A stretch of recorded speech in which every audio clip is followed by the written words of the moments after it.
Remasters, remake, re-release. There's one company in particular, in my opinion, that is very fucking notorious for that, and it's gotta be Bethesda.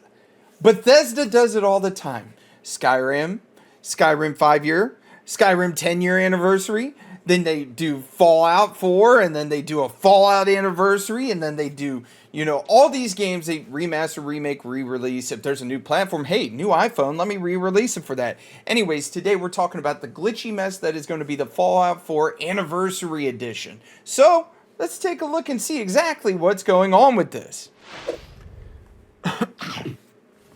Bethesda addresses major Fallout 4 Anniversary Edition bugs. Does this surprise me? Hell no, it doesn't. Why is that? Because every game they release, it's a buggy mess. Whether it's the 10th anniversary or whether it's been out for 20 years, it's a buggy mess. It's part of the charm of the game. Me personally, I'm going to just throw this out there. I believe that if there's a game that's been out for longer than 10 years, it shouldn't be a buggy mess, especially if you're re-releasing it with all the DLC. Now, some people out there are going to be like, oh, you're just a hater. I'm not a hater. I have a lot of fun playing Fallout 4. I had a lot of fun playing Skyrim. Have I ever beat Skyrim? Absolutely not. I always end up side missioning everything, just like I do in real life. That's why I'm here on YouTube. But all seriousness, I think that if a game's been out for longer than 10 years, it absolutely should not be a buggy mess. At this point, you should have your shit figured out, and you should be able to release a game without having all these glitches and bugs. Some Fallout 4 Anniversary Edition players are running into a nasty bug that's not letting them access the DLC content that the game comes with, and Bethesda is taking notice, which is a good thing. There's a lot of gaming companies, publishers, and developers that will go in and they'll be like, we are not responsible for this, and they'll just fucking sneak off into the bushes like Homer Simpson. But at least they're trying to address it right now. But at the same token, is it Microsoft that's forcing them to address it? Giving players access to a ton of Fallout 4 DLC is one of the biggest selling points of the Anniversary Edition re-release. So fixing this bug is likely a top priority for the post-launch development team. I feel bad for that team. They're working overtime right now.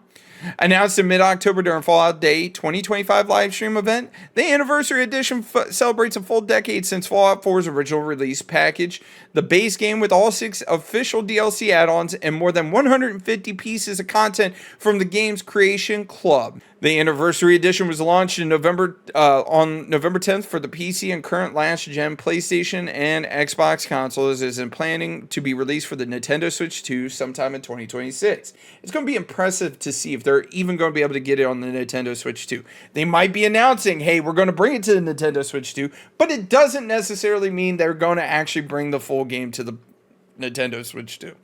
But many things have not gone well with the launch, including the apparent presence of a bug that causes some players not to be able to access some of the content packs with the Anniversary Edition, as some purchasers are finding that the add-on content is not being recognized as owned on their devices, which this should never be happening. I don't understand how you can package together a re-release with all the DLC and have it basically tell you you don't own the content. That does not make sense to me. Bethesda has acknowledged that the problem on its Discord through Community Manager, who has stated that the development team is working to resolve the issue and further updates will be released as more information becomes available. While Bethesda's effort to address the issue should be comfort to affected players, many have reacted poorly to the news, which follows the review bombing that Fallout 4 has received on Steam in recent days. That's a good thing. That's a good thing.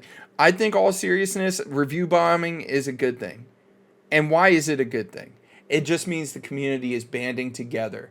They're voicing their displeasure towards the company that continuously launches games with these glitches. Whether it's a game-breaking glitch, whether it's the, hey, you know what, if you play longer than 8 hours, you're going to start glitching.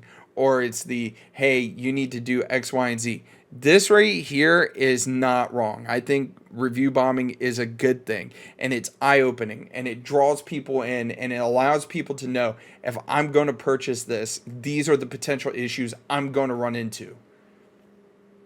I know there's a lot of people out there that, oh, they put hard, blood, sweat, tears into the game. Cool. Like, it's just one of those things. The own content bug is far from the only problem the latest version of Fallout 4 is facing. While Bethesda's RPG has built up a reputation for glitches, I feel like it's every game Bethesda puts out. Skyrim, Fallout 4, Elder Scrolls Online, Fallout 76. I can keep going with the Bethesda games that have bugs. I feel that it is very wrong for such a big game like this to have bugs that are this fucking bad. And it's been out for a decade. Skyrim has been out for almost 15 years and has just had so many bugs. It's part of the charm. No, shut the fuck up. Batman Arkham City Show won Game of the Year in 2011. Especially around the launch time, online forums, including Reddit, have been filled with messages and screenshots from disappointed fans who have been reporting a variety of unusual bugs and crashes since the Anniversary Edition was released.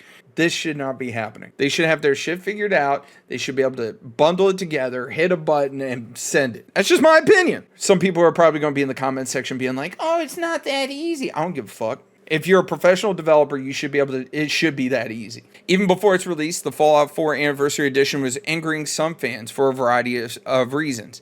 Some of this criticism has come from fans who enjoyed playing Fallout 4 with mods turned on, and as the new edition was predicted to break a lot of those mods that players have been using for years, particularly those relying on the Fallout 4 script extender. Plenty of others expressed disappointment with the Anniversary Edition's announcement, as they were hoping for a Fallout Day's biggest announcement would be centered around the release of a remaster or remake of one of the series' classic games, and not just a bundle re-release. Exactly. This was a fumbled business move, and there's been a lot of people that have been waiting for a remaster of Fallout New Vegas.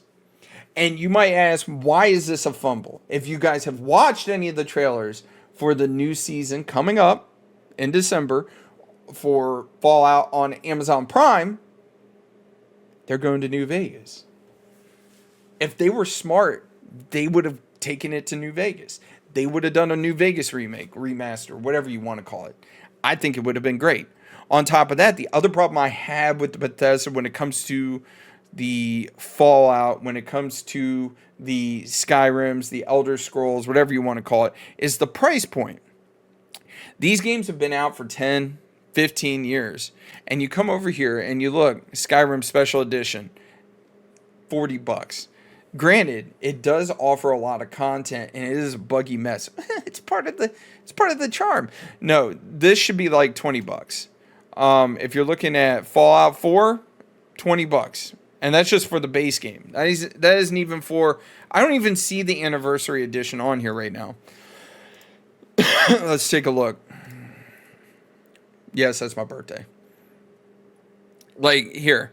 So, Fallout 4 Game of the Year Edition, $40. It should be way less than that. Anniversary Edition's $59.